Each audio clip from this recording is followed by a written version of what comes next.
everyone, I'm Kush Agrawal. Over the last week, my team and I have been working together on a single question. Why do only a handful of companies manage to compound wealth consistently for decades while most others don't? To explore to explore this, we studied The Unusual Billionaires by Saurav Mukherjee sir, who is famous for his coffee can investing philosophy. Unusual Billionaires, a book that looks beyond headlines and focuses on what actually drives business success. Our objective today is simple. This presentation is not the summary of the book. It's an attempt to extract practical lessons. Anybody who wants to learn about business, investing, or even start a manufacturing company someday, we hope you walk away with clear strategic insights and not just theory.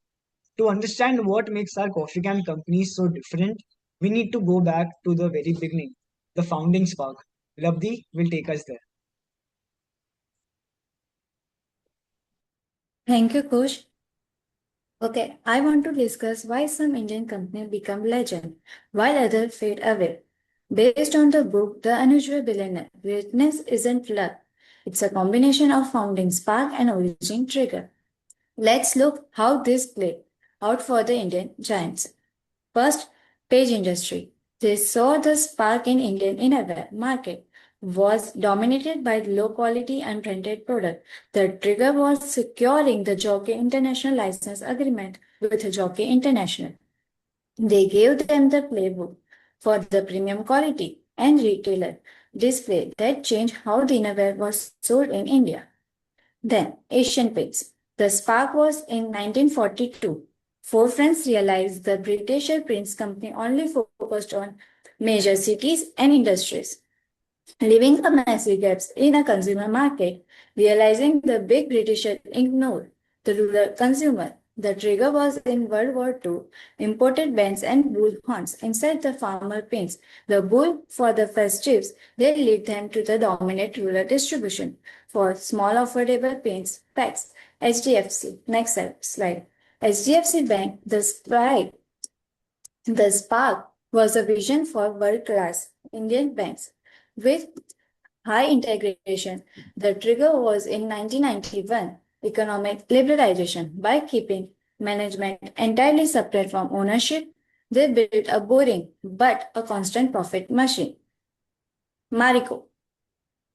Spark was saying that his primary commodity, trading business, Bombay Oil Industries, was limited, but he envisioned a brand consumer goods empire.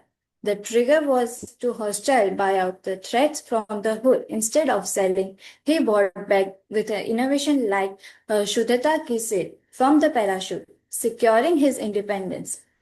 Then, Astropoly. Spark was realizing that the traditional iron pipe was failing India by trusting. After several personal business failure, they served the trigger. He pivoted to CPVC technology. He built his success by making a plumber community by his primary brand ambassador. The key takeaway from the common thread here is the founding spark is almost always an insight into an underserved consumer. The origin trigger was a decision to personalize and stay obviously focused on core business. This company did not just build good idea, but they built mottos like Asian Paint, direct to retailer supply chain, or HDFC Reputed. For the integrate, they made the impossible to complete with her business strategies. To dominate the Indian market, I am passing this to over my colleague Priyanka. Priyanka, please take us through the strategy roadmap of this billionaire. Thank you, Lavdeep. This slide reflects how Unusual Billionaire looks at business strategy.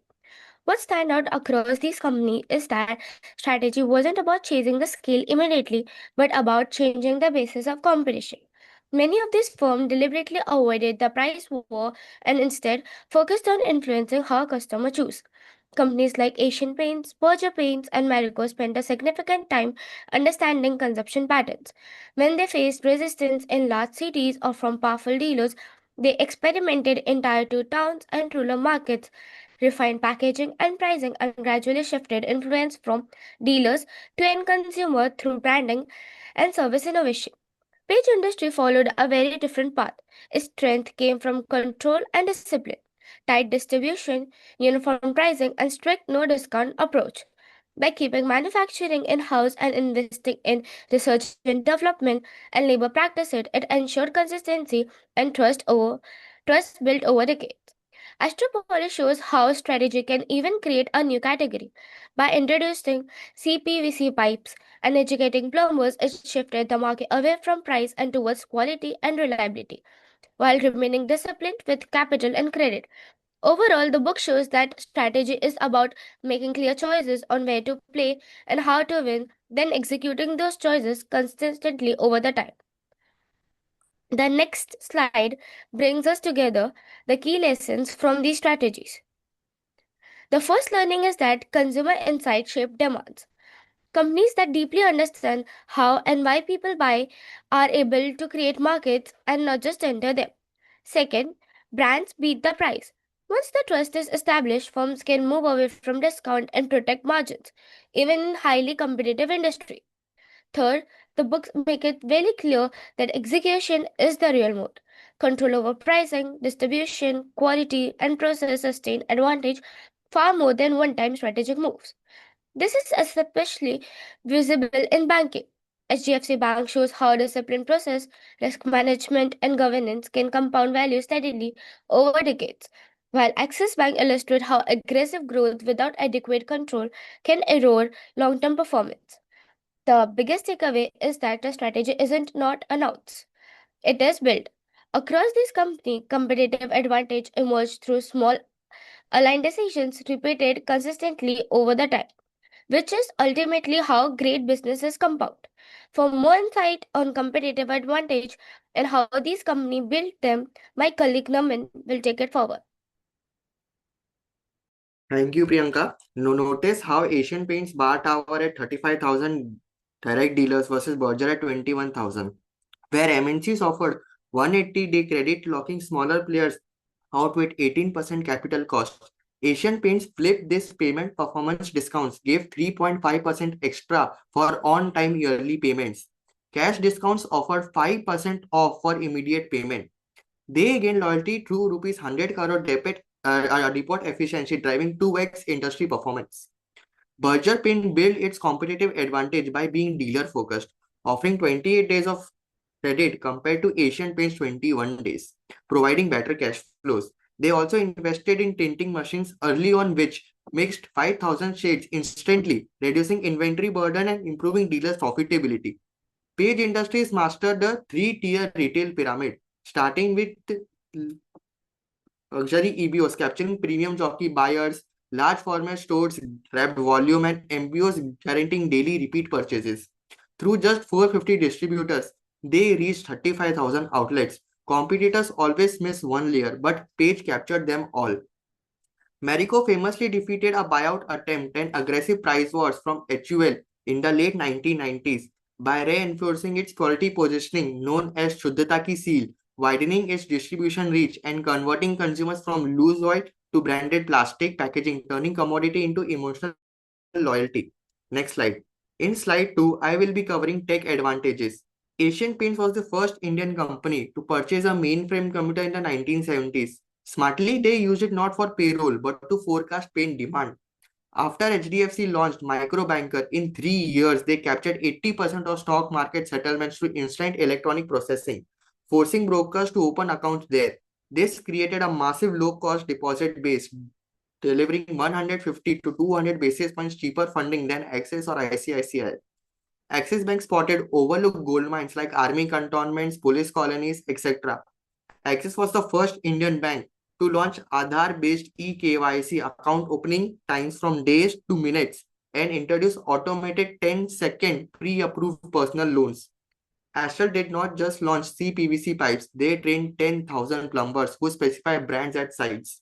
Lubrizol raising exclusivity gave technical credibility. Tech wins aren't gadgets, they are solving friction points competitors often ignore.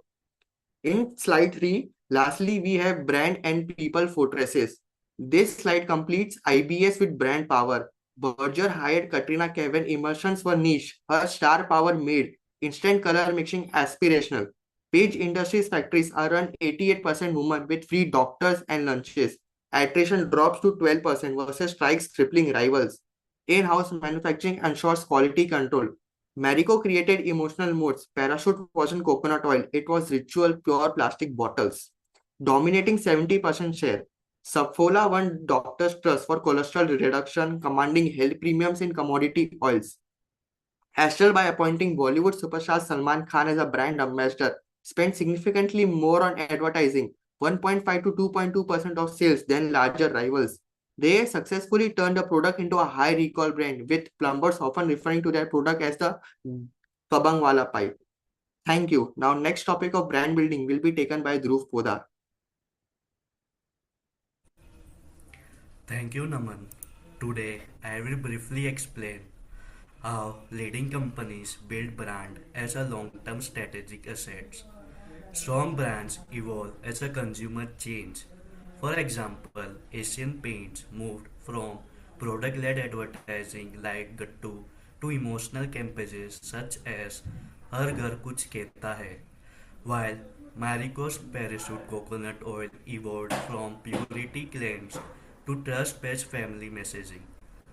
Next, market leaders also create aspiration even in mass categories.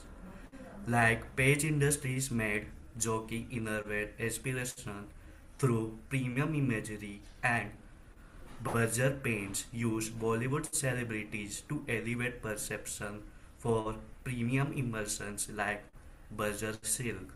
However, brand strength compounds only when backed by execution. Like Marico converted Parachute's preference into habit through deep distribution. On the other end, Astral Pipes influence buying decisions by building trust with plumbers. Finally, long-term brand trust depends on consistency. Like HDFC Bank stayed anchored to prudence and reliability, while Axis Bank frequent repositioning diluted trust. Together, this shows how branding becomes a durable competitive moat.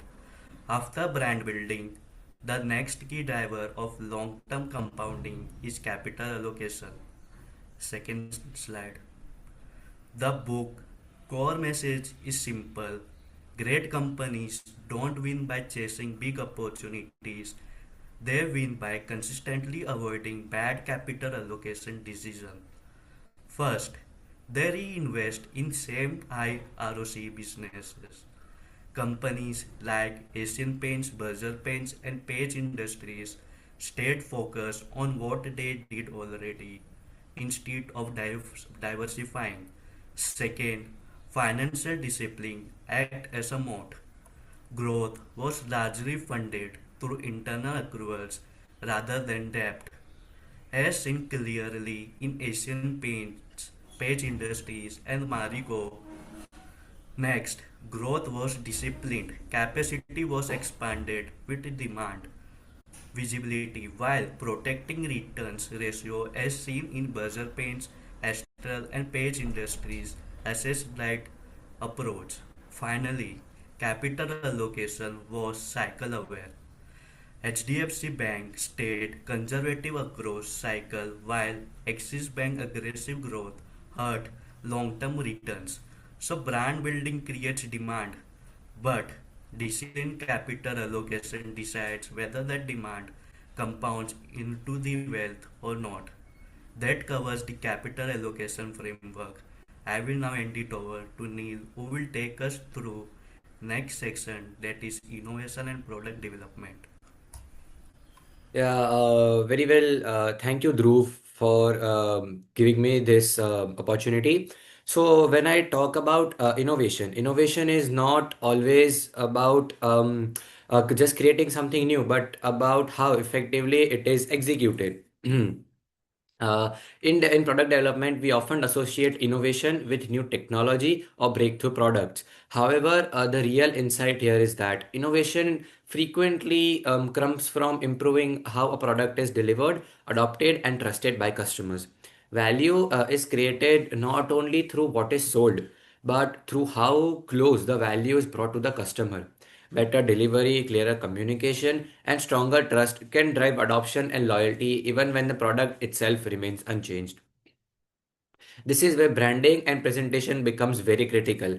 Even a simple or commoditized product can be positioned as premium through consistent branding without changing its core features. This is what Marico did with Parachute Oil. Strong organization also thinks long term. They protect brand integrity and customer trust, even at the cost of short term growth. Innovation, therefore, is closely linked to patience, execution, and credibility rather than speed alone. The next slide reinforces this by presenting innovation as execution. New ideas take time to mature, and slow and early adoption is very quite normal. What matters is consistency and discipline over time. Companies that avoid shortcuts and resist overexpansion are better positioned to build lasting trust and value. The following slide shows how the lasting trust and value. Now, if we move to the next slide, it will show how companies have faced challenges in their domains and how did they overcome their challenges. If we talk about paint companies such as Asian Paints faced distributor dominance, which limited their market access. Instead of accepting this, they built a direct dealer to dealer and village level distribution network. That is, they built a network to the very last mile. Supported by strong internal and professional trade management, which they hired from institute like IIM Bangalore, IIM Ahmedabad. Over the time, this shifted balance of power, leading to long-term loyalty in the supply chain. In contrast, Berger Paints focused on internal transformation rather than external. Berger faced the need to transform its organizational culture. To overcome this, the company focused on hiring high quality talent and consciously building a work culture that encourage growth, engagement, and retention. Overall, overall, the content till now highlights that the sustainable success comes not from quick fix, but from a disciplined execution, investment, and people, and a clear long-term vision. Now, my colleague Heath will talk about other such companies which faced such problems in their own domain and how did they overcome such challenges. To you, Heath. Thank you, Neil. Building on that, I will now continue with Mariko. When Mr. Mariwala joined the both brand doing reasonably well, but remain low margin business to business brand. They wanted to switch low margin to high margin business to consumer brand. To come up with a brilliant idea, the switching packaging from bulky tin of 15 liter to smaller pack of 100 millimeter, who catered the target of lower middle income class to who take note of day-to-day expenses. The result become because of that Marico become market leader in edible oil with 14% market share in 1991. The second Marico example was the HR innovation, where the factories in Kerala were facing frequent disruption due to the strong presence of trade union. And to overcome that, they implement competition to organize to keep worker occupied. The second company is Page Industry. Mr. Geonumal know that setting a distribution plant in across vast, diverse country with unorganized and retail fragmented retail segment is very difficult. Remember, India just opened its economy in 1991, where the supply chain availability at the time was very no low level. To overcome that, Page Industry set up a manufacturing plant at Bengaluru, and on the distribution side, where other competitors like Liberty, Rupa, VIP go through the wholesale-driven distribution market, Page expands only through individual distributors. As a result, they maintain pricing power, control distribution, increase penetration at new region, and aspirational brand recall. Moving to the Axis Bank, low salaries, low CASA ratio, rising NPA, debtors liability, dents in reputation, all the full sense of impedance to doom at the headquarters of the Axis Bank. To overcome that, Axis Bank CMD of Axis Bank, Mr. Naik increased the employee salary, bringing back to close by paid by competitors, along with his not realizing his own salary and giving employee stock ownership plan to bank employees. This earned his tremendous amount of loyalty and respect from the staff members. Moving on to the next slide. Again, we get not much into depth in the Axis Bank. Talk about the HDFC Bank. When new regulation come out, which 40% of the market share, market book value, loan book has to invest some weaker part of the society. If bank fail to do this, they have to invest shortfall amount in low yield government security, which hurt the profitability of bank. And this is what exactly happened with HDFC Bank. To overcome that, the bank set up dedicated branch at semi-urban and rural area to cater agriculture loan. However, making profit in this market is very low due to the higher credit defaults and low margin. Moving to the Astral Poly last company, replacing copper pipes with CPVC in a industrial segment is very difficult. Any other small player like Astral Poly, which has low pricing power due to the supply chain inefficiency and manufacturing incapability to overcome Astral Poly's founder Mr. Sandeep Engineer come up with the two strategy. First, they convince the prospective clients such as plumbers and train them and use the CPVC. Second, he convinced the dealers and distributor to stock his product alongside his competitors, no, and highlighted issues such as in copper parts such as corrosion and pinholes, and explain the benefit of CPVC pipes such as the water and hot cold application and spray sprinkle. As a result, Estel Poly received large order from the Mumbai-based developers such as Hiranandani and other developers in Bengaluru. The last line is talk about the pricing methodology which Estel Poly implement is razor and blade, where they sell CPVC pipe on par and making loss from them, but recover the loss from sale of CPVC fitting at premium. And so this is a razor and blade by pricing methodology, which resulted in pricing parity. Was one of the main reason acceptance of CPVC pipe in India. So that's all from my side. I will now continue to hand over the Mukesh Agarwal, who would take you to governance and leadership. Thank you, Hit. Governance and leadership. Governance isn't about ticking boxes for auditors. It is about intent, specifically the intent to cure two diseases that kill most family businesses. Treating the company like a personal piggy bank and prioritizing family members over actual talent. Our coffee can companies like Asian Paints and Marico succeeded because they mastered the separation of ownership and management. On this slide, we see their pillars of culture. First, professionalism. Founders usually struggle to let go. Their identity is the business. But these leaders realize that passion starts a company, but systems scale it. They were willing to hire people smarter than themselves and get out of the way. Second, discipline. Many promoters get bored. They make money in banking, so they decide to buy a steel plant or a cricket team. But our companies stayed boring. They were focused fanatically on their core competence and uh, refused to misallocate capital into ego projects. Third, meritocracy. In these firms, the best idea wins, not the person with the right last name. This created a culture where top talent wanted to stay for decades, not just years. Moving on to the next slide, let's look at the proof. First, the Marico story. Harsh Mariwala built Marico from scratch, but he did something rare in corporate India. He fired himself. He realized that for Marico to grow, it couldn't be a one-man show. So he stepped down and hired and gave full control to a professional CEO. Second, Sandeep Sir from Astral. When Sandeep Sir started Astral, the industry looked down upon plumbers. They were just seen as daily wage laborers. But Sandeep Sir had a different vision. He was humble enough to realize that he wasn't the hero of the story. The plumbers were. He famously said plumbers are the doctors who cure a home's illness. He didn't just sell to them. He trained them, celebrated them, and gave them dignity when no one else would. This culture of respecting the little guy is what made the Astral brand. Third, HDFC Bank. Aditya Puri sir led HDFC Bank for 26 years. His superpower wasn't charisma, it was boredom.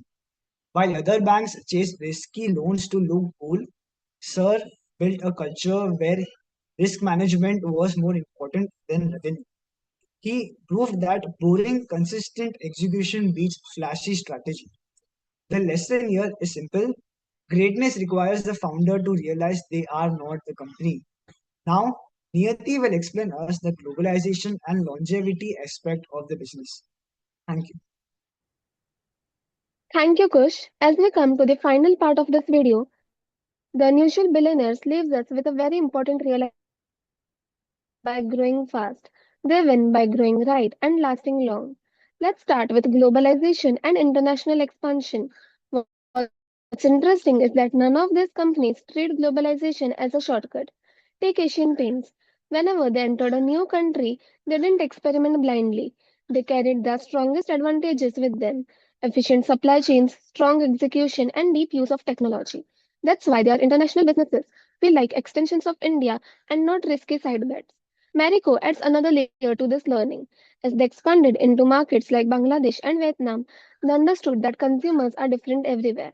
So instead of forcing the same products, they adapted to the local tastes while keeping the brand identity intact. It's a reminder that globalization works best when companies listen more than they impose. With Page Industries, globalization is more subtle. It's not just about geography, but about mindset. They took a global premium brand and aligned it with Indian aspirations, that is, premium yet relatable. That understanding helped them scale sustainably. Even banks like HDFC Bank and Axis Bank show a very disciplined form of globalization. Instead of chasing risky overseas retail growth, they focused on NRIs and global corporates, expanding internationally without compromising balance sheet strength. And Astral Poly shows us that globalization can begin with learning. Their global technology partnerships didn't just upgrade products, but they laid the foundation for long-term international expansion. Now, this brings us to our next slide. The most important theme, resilience and longevity. What truly separates these companies is not just they survived for decades, but how they sustained greatness over those decades. They stayed focused on their core businesses, professionalized early, and built strong systems that outlast individuals. Asian Paints never lost focus. Berger Paints survived promoter changes because processes and brand mattered more than ownership. Marico moved away from volatile commodities to stable branded products. Page Industries quietly compounded by staying consistent with brand positioning and distribution. In banking, HDFC Bank shows that discipline, risk management, and consistency across cycles are what create lasting institutions.